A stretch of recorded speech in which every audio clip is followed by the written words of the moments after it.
Hey, and welcome to another episode of Just Another Effing Podcast. I am your host. I don't need an introduction, but I'm giving you to it anyways. It's the JFB, James from Boston. And you might know me as the patron saint of professional wrestling. I'm not Catholic, but I'm Canada Dry, damn it. And of course, we have our third guest. He's been on multiple times. The man is responsible for, of course, many of our awesome t-shirts on ProWrestlingTees.com/effing wrestling. Ladies and gentlemen, give it up for Alec Haney. What is going on, Mr. Haney? Not much. Are you Alex or Alec? Both. I can be both. You both well. He's Alec in normal conversation, but if he's in trouble, it's Alexander. Yeah, it depends. It depends. I suppose. Yes. Well, Alec is more the Scottish sort of roots sort of thing, right? Yes, it's Eck. Yes, but my nickname is Eck, so it's more of a Scottish thing, you know. But if I've been bad, I'm Alexander. Alexander. What's your middle name? My middle name is Miller. Alexander Miller Haney, get your ass up here right now. You are in deep doo-doo. Yes. All right, before we get started with the news and the whole reason why we have accumulated here on this beautiful fall day, last week, Full Gear, the JFB, the Canada Dry, had a bet, and shit went sideways. And for some reason, we didn't include a tiebreaker, and we tied, which means that ultimately, and we lost Alec. So he was disappointed. He pushed the wrong thing. He was disappointed in the results as well. A tie? Who ties? It's like kissing your cousin. So we have decided to go ahead and move and parlay, if you will, our bet from Full Gear into Revolution, which means now it is going to be up to 100 smackaroos. Yeah, the jackpot just got bigger, baby. So for $100, what can you buy in beautiful America? Well, you can't commute a sentence for $100 and you can't get a pardon, but by God, that's a whole lot of pizza and that's a ton crap of great Canadian beer. Speaking of that, I got out of jury duty yesterday. Unfortunately, it is because my father is in the hospital, but I still got out of jury duty, so that's a win. All I know is next time I get called for jury duty, I'm going to start sniffing the air and ask them, who's frying bologna? I guarantee you that's going to get me out of jury duty. Have you done jury duty before? JFB has. I haven't. I've done it once. It was boring.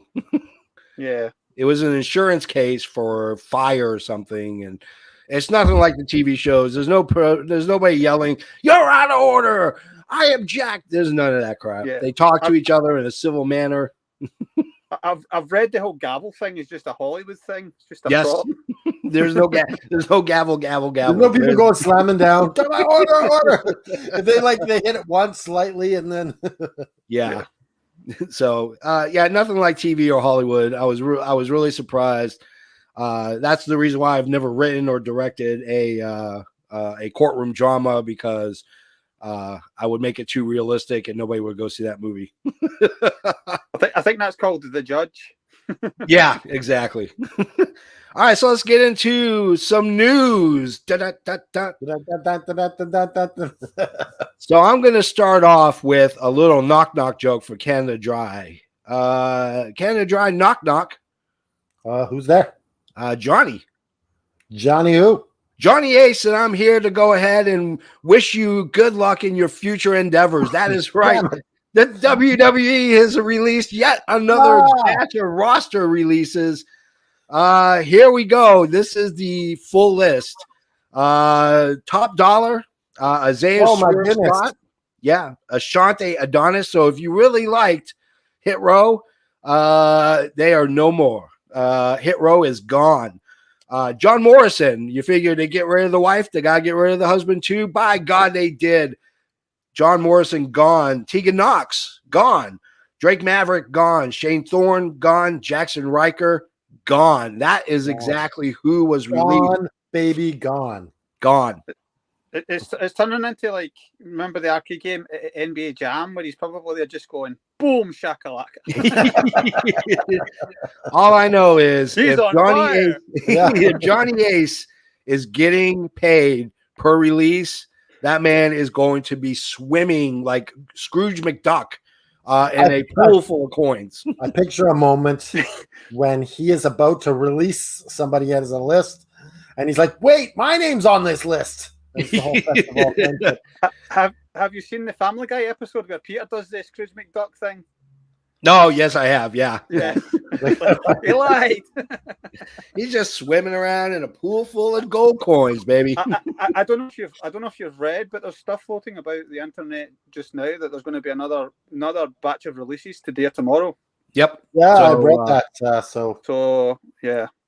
There's also talk of contract extensions as well, so that will be interesting to see. What I'm thinking happens out of this is they end the brand split, and they just have one roster across both shows.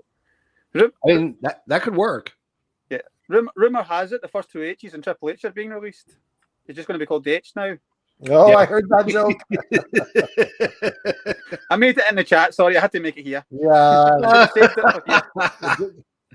I love it. That's gold. That is gold. That is pure comedy gold all the way from Scotland.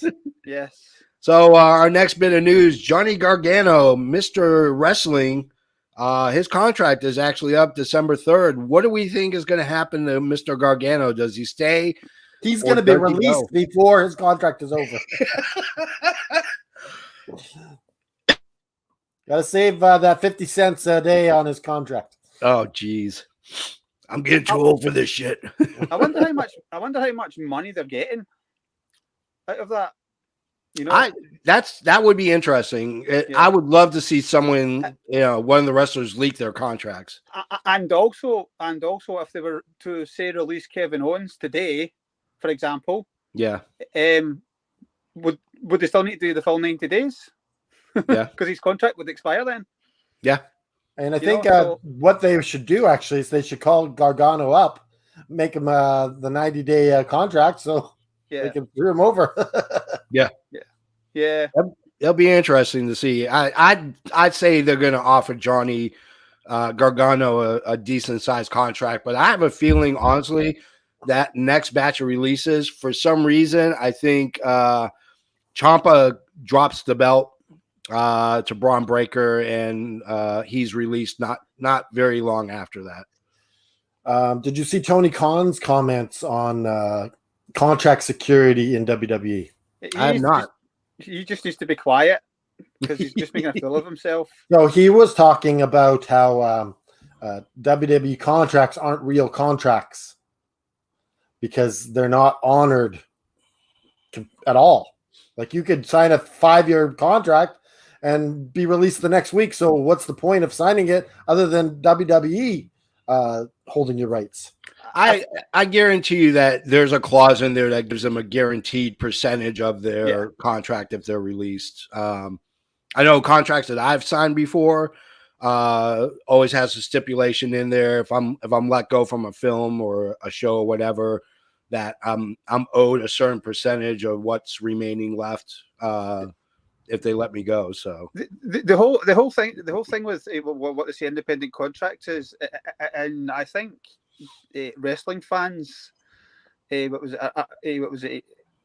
Depending on what side you're on, they sort of use it. I mean, it's everywhere. In essence, it's a 0-hour contract. Yeah. So what was it? It's the same across. It's the same across every industry and every. What was it? It's not just wrestling. And I think I don't know much about the US law with employment law, but I think you guys are pretty much. If they came to your desk tomorrow and says that's you're done, you're out the office. There's no like. I mean, I was made redundant last year, and I was like. I think it was like 5 months before my last day, So, 2 seconds. So what I don't understand is how can you be an independent contractor? Yeah. yet locked into this one company. It doesn't make sense. Well, a lot of it has to do with, if for some reason WWE wrestlers were to unionize, they would unionize under SAG-AFTRA, which is the Screen Actors Guild, and the AFTRA was the television side, and they kind of merged together. That's who they would be generally, because as Vince McMahon has always stipulated, they are entertainers, and so they would fall under the SAG-AFTRA protection. Realistically, you're right. It doesn't make sense. They consider them independent contractors because they don't want to have to pay them medical. They don't want to have to pay them, any kind of medical insurance, any life insurance, anything like that. That's the big reason why they do it. That's how they skirt around that. There was a really good episode of Last Week Tonight with John Oliver that they went right into this, and it was such a good episode. Yeah. And, Vince McMahon was not pleased on that episode. No, if you have HBO Max or HBO Go or whatever, definitely watch that one, the Union Busters, because it really is a very good episode and really kind of focuses on why unions are so important and what happens to people when they don't have a union. That's a separate episode. I'm talking about the one he did right on WWE. Oh, he did do one on WWE. Yeah. That was really good too. So the only issue I had with that is with an argument's got to come from both sides, So it's like anything else. It's people read something and then they think it's clear cut like that, and it's not. Business across the board is very much like that, Yeah. Unfortunately, it's not just wrestling. There's Andrew Yang who's promising to tackle that, but I don't think he's done anything yet. But what happened to the tweet he made about a month and a half ago, which says it's going to just keep it what was it? Something along the lines of Vince, your day reckoning is today, sort of thing. And then nothing happened. Which is American politics, ladies and gentlemen. Well, you got everyone coming against it. So if you don't present your case well, then they're going to snuff it. Yeah, you're out. Yeah. So let's get to the next news. Sorry. Big E was quoted as saying that he would love to see the Forbidden Door open and to have a combination of WWE and AEW. Ladies and gentlemen, your world's heavyweight champion on Raw is talking about AEW. I have a feeling Vince probably has his ear at some point and is telling him we don't acknowledge AEW. What are your thoughts? So where did he say this? I believe it was a podcast. Okay. I believe it was on a podcast. Yeah.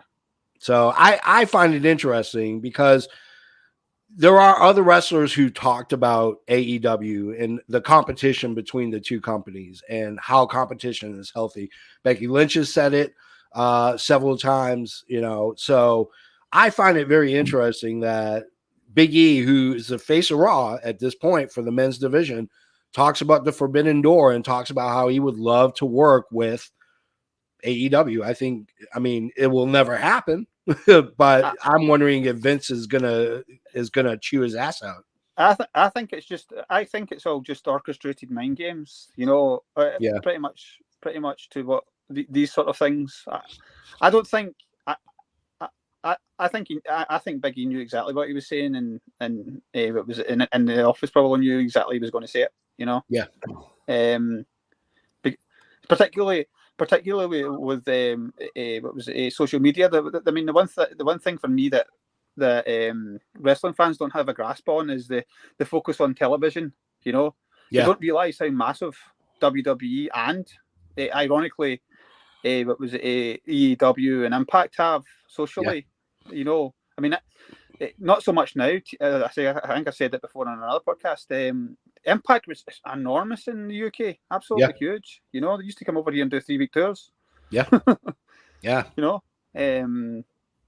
But was and I think that probably ties into one of the releases as well. From what I've read, Top Dollar released something about Jinder Mahal that was taken down. I don't know if you've seen it. I remember reading an article about it. Yeah. And I remember talking to somebody the other day about it, and I was saying, what was it? He doesn't. Well, I mean, it's only Jinder. It's like, well, he might not be big in in your world, you know, but over in India, even though Oh, he's huge in India. They massive, love him. you know. Yeah. But you're talking. But he's millions of Canadian. dollars. They don't even know He's that. Canadian, yeah. Yes, you know, you know, and I think in the next few years, as the sort of rating system adapts to that sort of social media thing, you'll see Yeah. how much money these companies really are making in the background, you know. Yeah. Through the social media. I've sort of said it. The WWE at the moment is making TikTok videos. They're making 3-minute videos. So most people consume Raw by going on a Tuesday morning. What was it? Looking to see what's on there. These 3-minute videos, you know. So they're still getting the views. They just aren't getting it live. Yeah. You know. Things are definitely gonna change, and I think it's gonna be the companies that really embrace social media for the kayfabe portion of it are going to be more successful than those who don't. It's a difficult one as well. How do you stop a wrestler saying separating that from who they are to I'm a wrestler to I'm just a guy that's a wrestler on television? You know, can it go back that way, and can they be that role? I know certain people do. You know, like MGF does. You know, to extent CM Punk does. You know, he doesn't see anything out with that sort of wrestling if it's not, you know, he didn't say I'm just a wrestler, you know, that's on television, you know. There's more to it than that, but absolutely. All right, so our next one, our favorite helicoptering son of a bitch, Ric Flair, has come out and said that the WWE is erasing his history and that he wants some of the classic old school titles that he lent them. He wants them back. Sour grapes, or does he have a legitimate excuse for bitching and complaining? Ric Flair, he should just lay low for a while, buddy. Yeah. Just lay low for a while and come out, and, you know, like, you could probably even show up on WWE or AEW in like a year or so, but stop flapping your gums. Yeah. Like, he's still complaining that Becky Lynch has the man and he's making all this money. He gets zero. Like, jeez. I mean, he claims that he owns the rights to the man, but I mean, if you really look hard for the trademark or the copyright, he does not at all. So, I mean, that's a query I've got for you. Sort of, how do you trademark something like that? I mean, surely something like the man or the Nature Boy, it's not just synonymous with, say, wrestling. It's used in baseball. Players have had that same thing, you know. Yeah. You know, how do you? We're up, I can say to JFB, "Hey JFB, you're the man." Like, that was trademark for Canada Dry, damn it. Yeah, now I'm going to owe Becky Lynch for like $5. Yeah. All right, our last bit of news: Kenny Omega, after his amazing match against Hangman Page, is going to be having multiple surgeries. He is actually going to miss the AAA pay-per-view in December. We knew it was kind of coming, and this is really smart booking in terms of at least AEW story-wise. He was a former champ. He lost. Let's get him off of TV for a few months. Let's get his knees or shoulders or whatever is going on. Let's get those fixed. Let's get him off of TV, and that way he can make a run later on. You know, maybe April, May, makes a comeback, and now it's an intriguing storyline. Where's Kenny Omega been this entire time? He's been waiting. I think it'll be longer than that.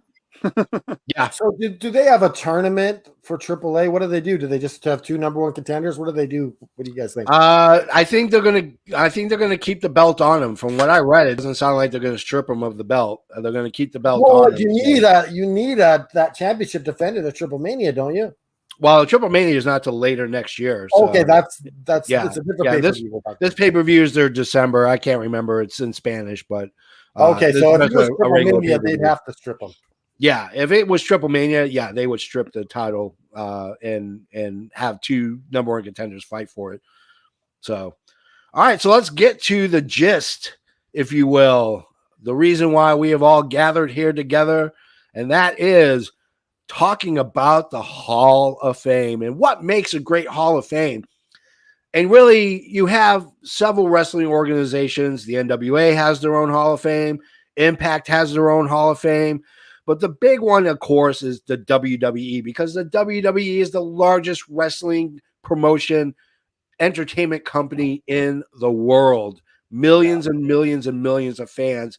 And we can honestly, I think the three of us can fully agree that their selection to the Hall of Fame can be very head scratching and infuriating at times. So let's very talk about, political. Very political. yeah, it's like an episode of The West Wing.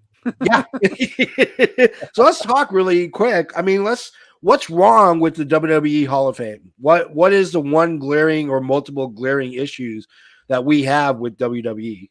Well, first of all, let me say, why the hell do they not have a building for this?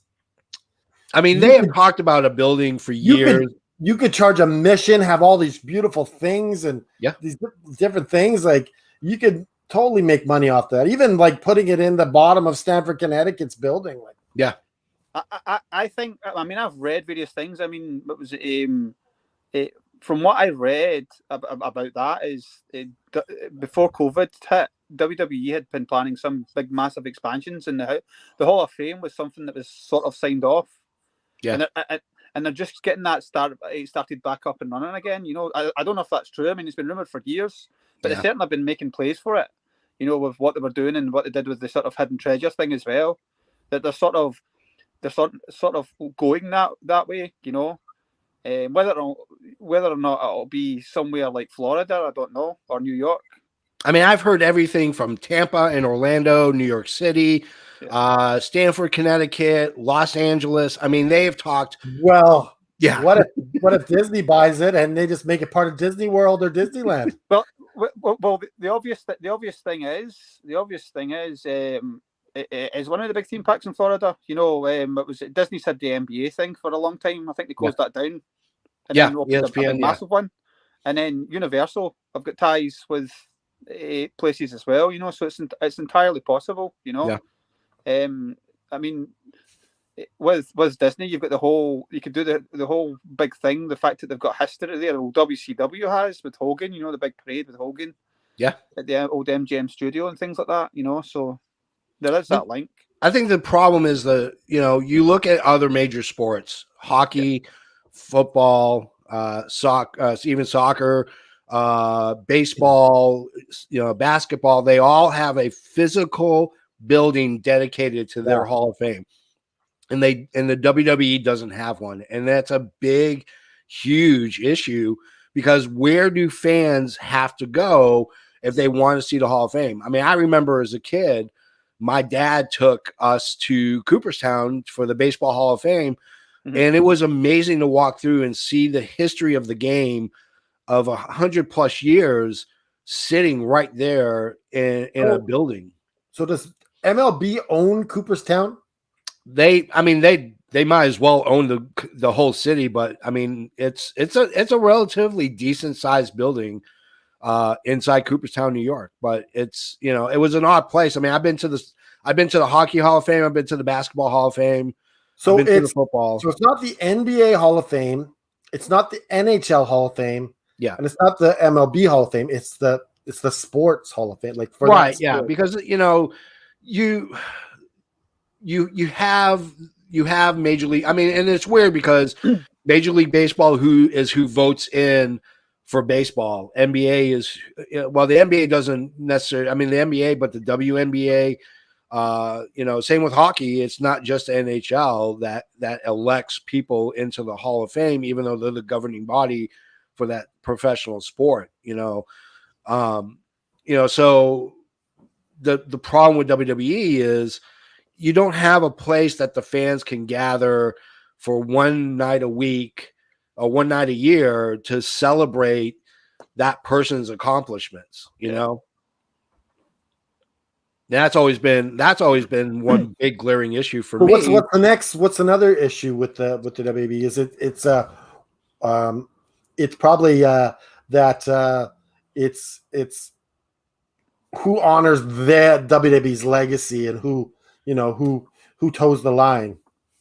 I think that's a big problem, and it's a glaring issue. Is that you have guys who have contributed over the years, even before WWE, when they were known as WWF, that have really contributed to the history. And if there's one thing I hate about Vince, and it's that he loves to erase history when it doesn't shine a good light on him or his product. And he's done it notoriously. We just talked about Ric Flair and WWE basically erasing Ric Flair's history, and he's done it with Hogan when Hogan's been in trouble. He did it with Ultimate Warrior. If you don't pull favor with the king, you get your head chopped off. And that's a big issue. To be fair, society's played a big part in that as well.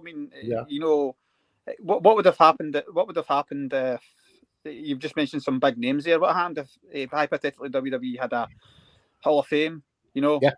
You're looking at big names. You're looking at Hogan. You're looking at Flair. That huge millions of pounds in investment. Building the Hall of Fame, and these are guys that would be the top tier sort of. These are the guys that people would want to go and see and experience. Yeah. And what in fell swoop, that whole section of the Hall of Fame would be closed, because of whatever's came out, That's where we get all the yellow tape and cover it, and this is where we redact everything with black marker. There's little black markers and all their accomplishments. Not for you, brother. Yeah. Little black teeth marked out on the marker, little mustache. And it was Ric Flair one would just have had like an Apocalypse Now sort of helicopter coming in. Yeah. But for me, the big problem is WWE has bought about 80% of your regional promotions. They bought AWA, Georgia Wrestling, Smoky Mountain Wrestling, World Class Championship Wrestling. That's just a few of the major promotions they have bought over the years. And that's history right there. If you're down and dirty in South Texas, it's WCCW. And right now, Vince owns that library. He owns that history. So he could choose what to do and what not to do. And that infuriates me because they're not WWE, and Kerry Von Erich and the Von Erichs are not made guys from Vince or Vince Sr. I'm a huge Mid-South fan, and when I was a kid, one of my favorite wrestlers was Junkyard Dog. Now, I knew Junkyard Dog for the best part as a kid as being the guy that was in the WWF. It wasn't until years later, till I started doing like tape trading that I got to Mid-South and things like that, and I seen what he was in Mid-South. Duggan as well and DiBiase. As much as they had good runs in the WWF, when you look at the stuff, the body of work they've got in Mid-South, it's just it's night and day compared to what they did in the WWE. Not saying what they did in WWE wasn't good. I grew up with that. I loved it. But as I moved more into like looking at what pro wrestling was and looking at the history of it, you look at the Mid-South and the battles they had down there, and that's all gone, I was fortunate enough to go to a meet and greet in Edinburgh, and it was Ted DiBiase and Jim Duggan, and they spent about 3 hours. What was it, doing signings and answering questions, and and it was all about sort of Mid-South and things like that, and it was just amazing, And it's stories that you can tell in the Hall of Fame. You have an enormous amount of pro wrestling history that's held by WWE, and you could tell how they feel about it because go to Peacock and try to find World Class Championship Wrestling. It's not there. It was there on the network, but when they moved to Peacock, it's not there. Now, who knows if it comes back, but same with Mid-South, same with, Georgia Southern, World Class Championship. There's a lot, especially even AWA, they were on, for years. I watched a lot of AWA on ESPN. And you don't have AWA stuff, but you had amazing AWA wrestlers in WWE, like Rick Martel, who was a multiple world's heavyweight champion in AWA, and they seemingly want to just erase this history or at least not embrace it. What's the story with Martel? If I've got time, what limited him in the WWE? WWF? Well, I mean, he landed Probably in a the French WWF accent. after AWA shut down. I mean, after Vern sold the product to Vince, that was it. And he languished, and I mean, he had decent runs with Strikeforce. Yeah. He had a decent run as the model, but he wasn't the same Rick Martel that he was in AWA, and that's a huge It could be deal. something as simple as he had that French accent, and that wasn't. Well, I was going to ask, was it an English thing at the time where WWF was very promo orientated? Was it an English thing that sort of limited his ability? I'm guessing it was that just the French accent. Yeah. I mean, it sucks, but look at Kerry Von Erich. Mm-hmm. Kerry Von Erich's an NWA World's Heavyweight Champion. He held in his hands one of the most glorious belts in the world, and that's 10 pounds of gold. And when he was, when Vince bought World Class Championship Wrestling, he became the Texas Tornado and was, he won the IC belt, but he was never pushed like he was at WCCW. Yeah. He looked like Ultimate Warrior Jr. is what he looked like. Oh yeah, he did. Yeah. Well, and I mean, outside of the tragic stuff that happened with the Von Erich family, they never embraced him or let him be who he was in world class. So what was it? Here's a question for you then, if you don't mind me asking. So when we're talking about the Hall of Fame, I guess from this sort of conversation, it's sort of evident to me. But one of the glaring issues with the WWF Hall of Fame is it's not necessarily the wrestlers; it's the territories and the companies that they hold the legacy for that should be represented in the Hall of Fame. We should have like this year we're inducting the AWA, and then that would be good. Yeah, and then go through the sort of history of it and the wrestlers, and do it as an entity instead of just an individual, or this is what they done here, I mean, they're gonna focus on their guys because it's their Hall of Fame, and that's really the sucky part because Fritz Von Erich, who created WCCW, was the patriarch of the Von Erich family, one of the greatest wrestling families to ever be in the wrestling business, is not in the WWE Hall of Fame. Mm-hmm. Now he's in other Hall of Fames, and we'll get to those as well.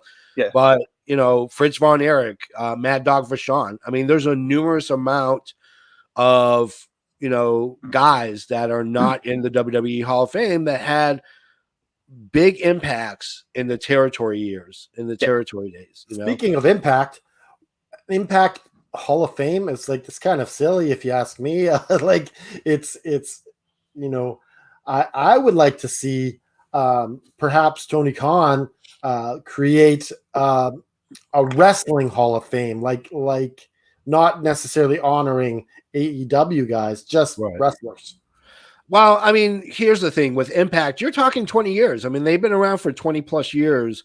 So they have a huge amount of people who have come in and have come out of that company.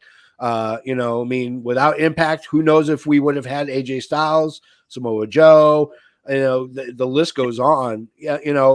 Is a lot of the people that are in the Impact Hall of Fame are former WWE wrestlers. Kurt Angle's in it, Sting's in it, Christian's in it, isn't he? Yeah, Christian is in it, even though he's still a wrestler. I mean, some could argue Angle's probably had a better career, was probably better in Impact than it was in the WWE.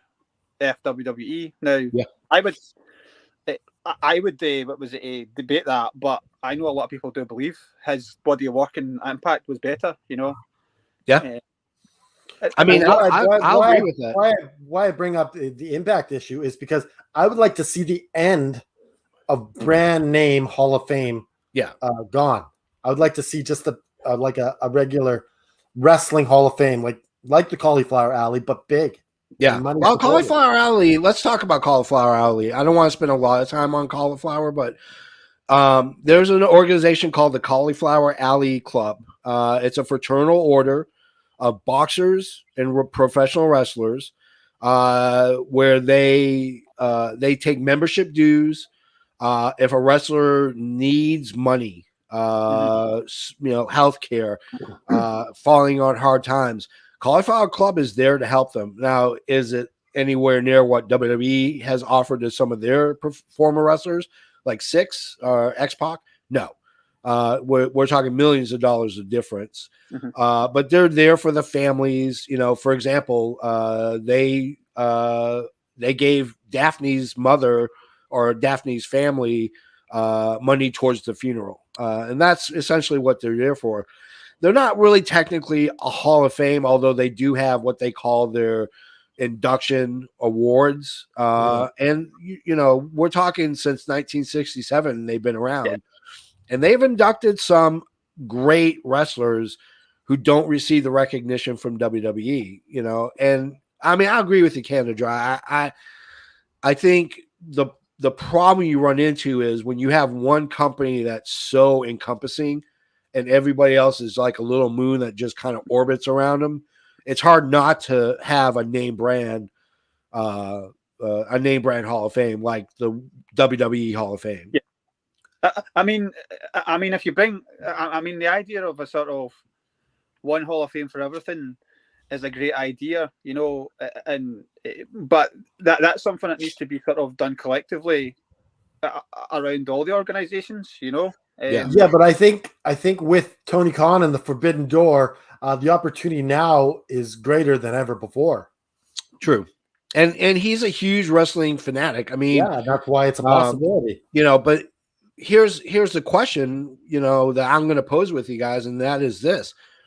If for some reason somebody with a lot of money decided they want to open up a professional wrestling Hall of Fame and make it as legitimate as possible, how do you qualify professional wrestlers into getting into the National Pro Wrestling Hall of Fame? You know, what are the qualifications? Because baseball is the Baseball Writers Association of America. For basketball, it's basketball writers and I think former members and a board of directors for the NBA, for the Basketball Hall of Fame. And that's kind of the same way for everything else. Who gets qualified? Yeah, I mean, here's the problem with that right away. I'll bring a couple of names in. Chris Jericho, you know, definitely a future Hall of Famer or whatever, you know, whether it be WWE or whatever.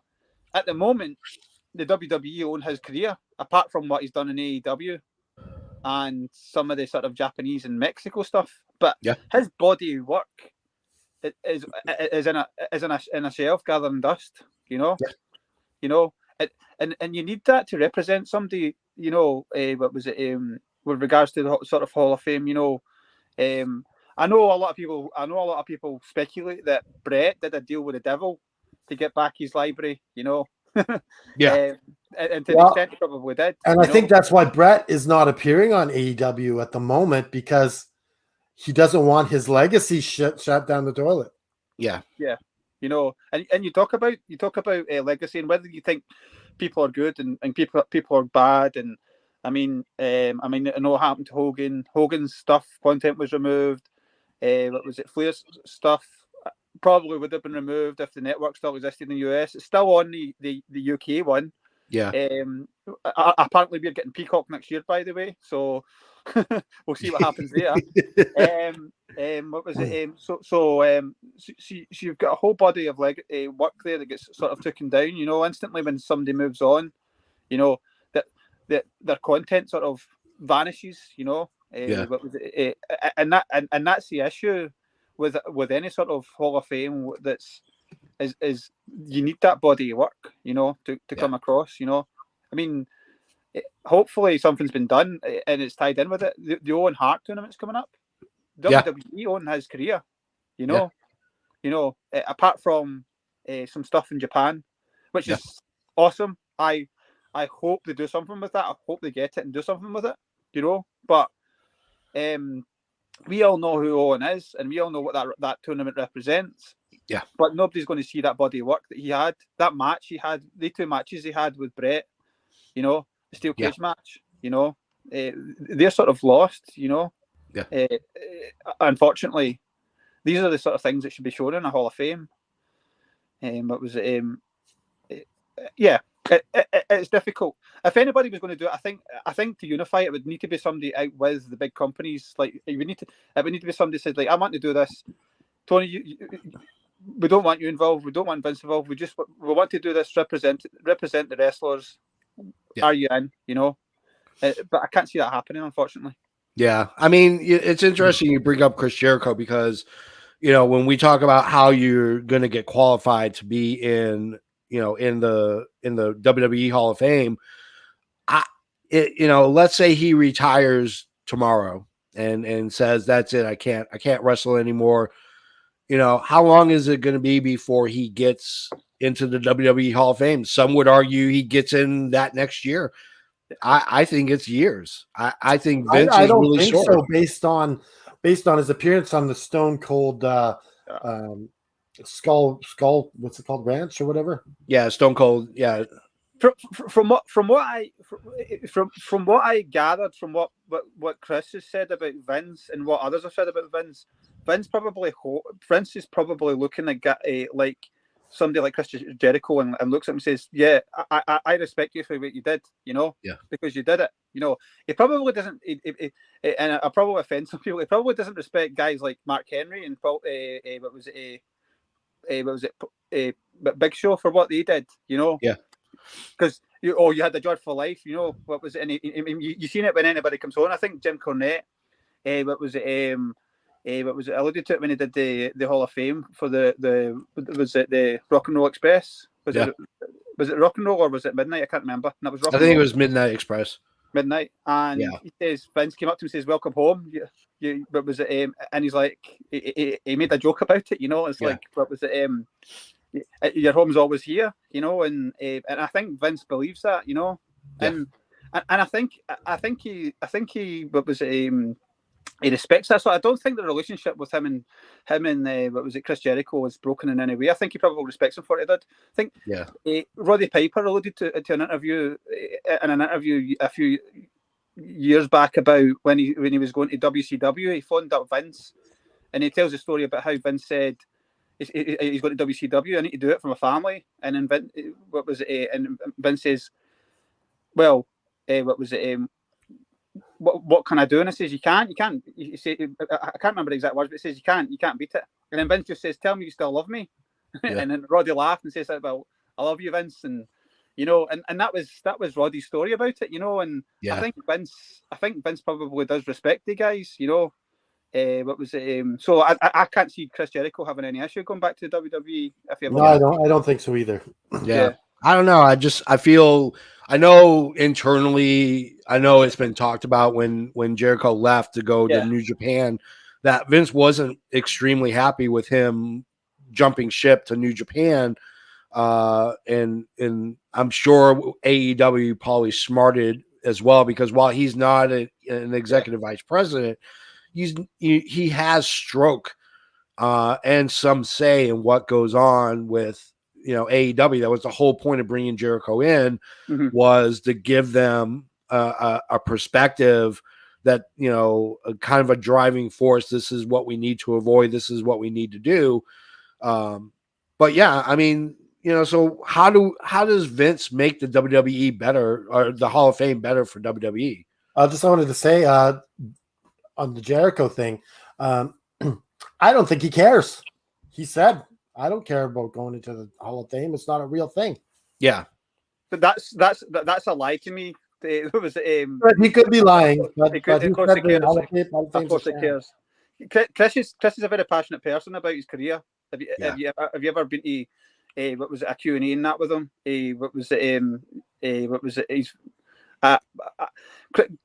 Chris knows the games to play, you know, and Chris is a master at it, you know. Yeah. And what was it? And you know, it is what it is. You know, he'd walk straight back into WWE tomorrow. Somebody like that, Daniel Bryan, probably Vince would hold a bit of a grudge, you know.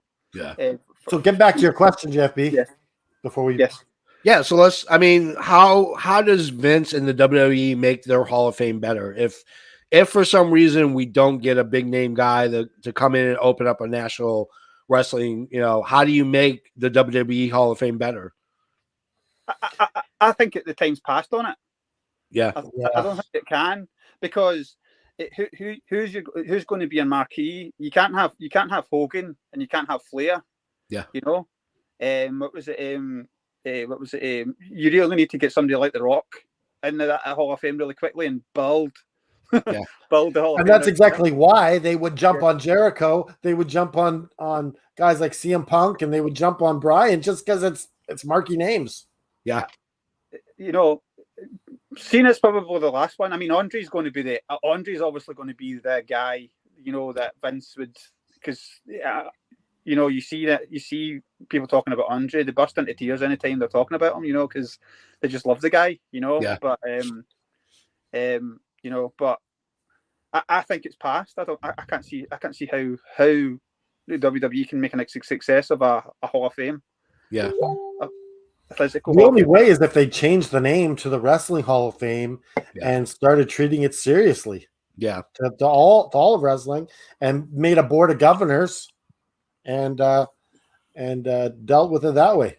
So what would a real Hall of Fame look like if we were, what would a real Hall of Fame look like? For me, you know, it would be an amalgamation of professional wrestlers from the past and the present who have made major contributions to the sport and to its longevity.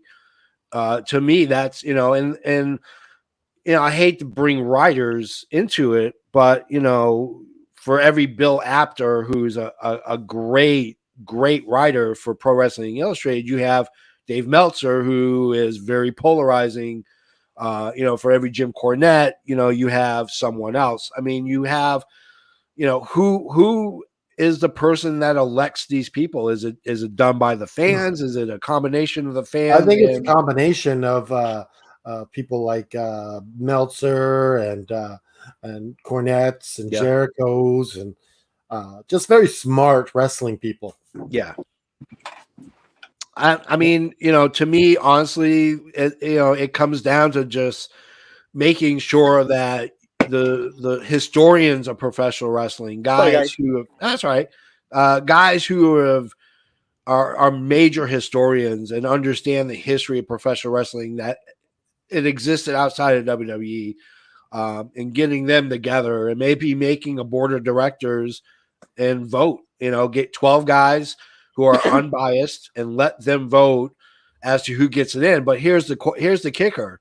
Let's say this happens. Let's say the JFB wins the lottery, and I'm going to build the world's first National Pro Wrestling Hall of Fame. And I want to induct. You got to win that Powerball, not no regular lottery. Powerball, baby, just regular Powerball. But let's say I get the hundreds of millions of dollars, and then I decide to open up a Hall of Fame, and I want to induct the Undertaker. Does Vince let the Undertaker get inducted into a Hall of Fame that he has no say in? Yeah, I don't think so. Like that's the thing about these contracts is you got to be able to. The wrestlers need to be able to have a little bit of say in their contracts, rather than just being owned. Yeah, I think a lot of wrestlers. I mean, it's hard because you don't know where your career's going to go. Certainly in the past, they've been short-sighted about their legacy, because maybe in the past. Now it's probably more important because it's everywhere. You can go and look back on a wrestler's whole career, So, yeah. But we're now into that first generation of people where their career has been, is available readily, Yeah. So it's a difficult one. I mean, who could sort of cheer that sort of thing? You're thinking something like Bill Apter or something like that would be a sort of, the guy. I mean, Jim Cornette. I mean, the guy. I mean, the guys. Speak so passionately about wrestling. But you just wonder what they could do with the Hall of Fame if they were given an opportunity. Well, it's interesting that we bring that up because we are starting the official effing wrestling professional Hall of Fame. And we're going to do this every year, guys, right around this time. We're going to do inductions. And just like the Baseball Hall of Fame and its first inductions, where they had the 9 guys, we are going to also have 9 professional wrestlers. Each of us picked 3, and that was who will be inducted into the effing Professional Wrestling Hall of Fame. So, Alec Haney, I'll allow you to go first. Who is one at a time? Yeah, one at a time. Who is your first induction into the Hall of Fame? That one's easy for me. That is Roddy Piper. Yes. Hands Roddy down. Piper, baby. Woo! Canada Dry, who is your first induction? Without a doubt, we are putting Owen Hart in the Hall of Fame. We are the first ones to do it, baby. Woo! I am going to go with I'm going to go with someone I feel really helped create the momentum for professional wrestling. He is probably one of the longest reigning heavyweight champions in professional wrestling history, and that is Lou Thesz. I think without Lou Thesz, you don't have professional wrestling. It would have died a horrible death. People came from around the country to see and watch Lou Thesz. So that is who my first pick is Lou Thesz. So who is your number 2, Mr. Haney? Oh, that's a good question. I would probably have to go with Bret Hart. Yeah. Gotta get Bret in there. He's the best there is, best there was, best there will be. Yep. All right. Who is yours, Mr. Canada Dry? I'm going with Adrian Adonis. We're getting him in the Hall of Fame. Also a first time. Awesome. Adrian Adonis, baby. Can't beat that. Friend of the show. His family is a friend of our show. And we have his, you can also get some of his t-shirts at prowrestlingtees.com/Adrian. We really need to work on getting some more shirts for him. Yes, we do. I'm going to go with my pick for my number 2 is going to be probably one of the greatest wonders to ever walk into a ring, and that is Andre the Giant. I think Andre was just a worldwide he was just a world. People from around the world came to watch Andre the Giant wrestle. That's how impactful he was. No matter where he went, he was Andre the Giant. So that is my number 2. Let's go with your number 3, Mr. Haney. I'm going to go with one of Andre's greatest opponents, and that is Antonio Inoki. Yeah. Japan. Yes. Yes. I'm digging it. Canada Dry. Who is your last pick? For my third, I'm going straight across the board. People who are not in the WWE Hall of Fame, and that is Demolition. They should be in the Hall of Fame, and they are in ours. All right. I'm digging it. Demolition. Heck yeah.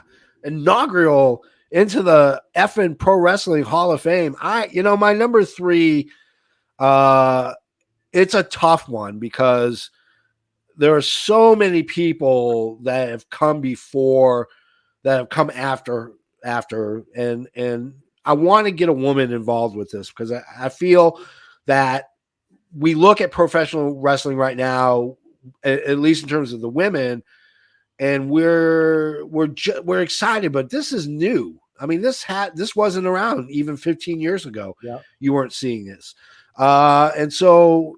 I have to go with, and it's going to be horrible but Mae Young was an amazing wrestler.